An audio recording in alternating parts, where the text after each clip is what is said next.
ہمارے ہاں عام بول چال اور لکھنے میں صاحب بھی اکثر اللہ کریم کے ذاتی یا صفاتی ناموں کو چھوڑ کر ان کی جگہ خدا کا لفظ عام استعمال ہوتا ہے، اگرچہ اس کا استعمال علامہ اقبال روم اور دیگر علماء مفکرین اور اولیاء اللہ کے ہاں بھی ہے، لیکن میں سمجھتا ہوں کہ جب یہ قرآن و حدیث میں کہیں بھی ثبوت نہیں، اس کا استعمال کیا جائز ہے؟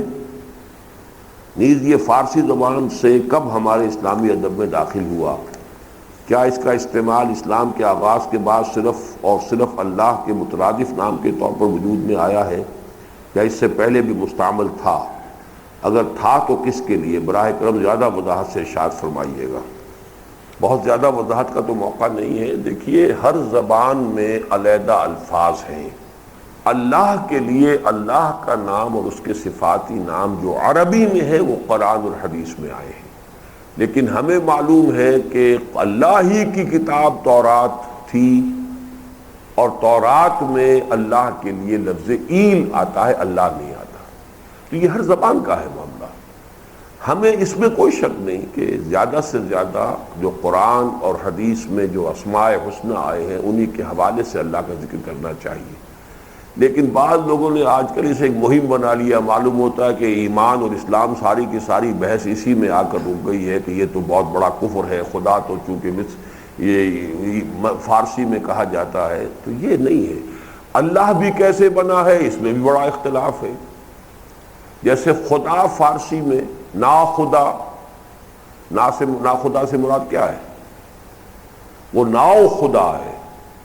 نا خدا کسی ملاح کو کہتے ہیں، کشتی کا مالک۔ دہ خدا، دہ خدایا یہ زمیں تیری نہیں میری نہیں، زمیندار مالک، مالکان دہ، وہ دہ خدا۔ تو ایک خدا ہے پوری کائنات کا۔ اسی طرح عربی زبان میں الہ معبود کو کہتے تھے، الہ۔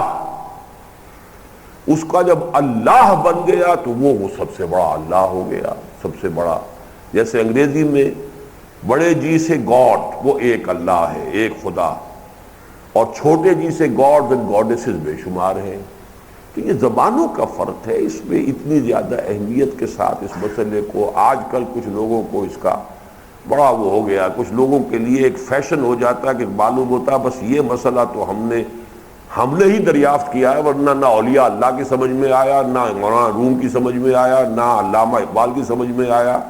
تو معلوم ہوتا، میں آپ سے نہیں کہہ رہا، لیکن آپ تک یہ بات جن لوگوں کے حوالے سے پہنچی ہوگی وہ مجھے معلوم ہے نا کہ ایسے بھی لوگ ہیں جو اسی وجہ سے مجھ سے ناراض ہو گئے۔ باقی وہ میرے ساتھ پوری طرح اتفاق ہے اور بہت دلچسپی رکھتے ہیں، لیکن یہ کہ اس مسئلے کے اوپر چونکہ میں نے ان کی بات 100% نہیں مانی تو وہ ناراض ہو گئے۔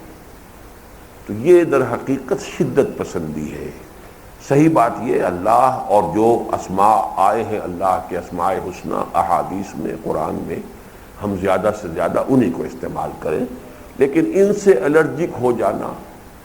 اب اگر آپ کو بات کرنی ہے کسی غیر زبان والے سے تو اس کو آپ کیا بتائیں گے؟ اس کو اس کی زبان میں پہلے سمجھائیں گے، تو اس کی زبان میں اگر اللہ کے تصور سے ملتا جلتا کوئی لفظ ہے، برہما کا کوئی تصور ہے، تو اس کے حوالے سے پہلے بات شروع کیجئے۔ پھر برہما کی کیا صفات تمہارے نزدیک ہیں، پرماتما تم کسے سمجھتے ہو، اس حوالے سے رفتہ رفتہ آپ اس کو لے آئیے اللہ کے نزدیک۔ لیکن یہ کہ اس کی کوئی ایسی اہمیت نہیں ہے جتنی کہ بعض حضرات کی طرف سے، مجھے نہیں معلوم کہ آپ بھی ان میں شامل ہیں یا نہیں، لیکن بعض حضرات کی طرف سے اس میں بہت شدت ہے۔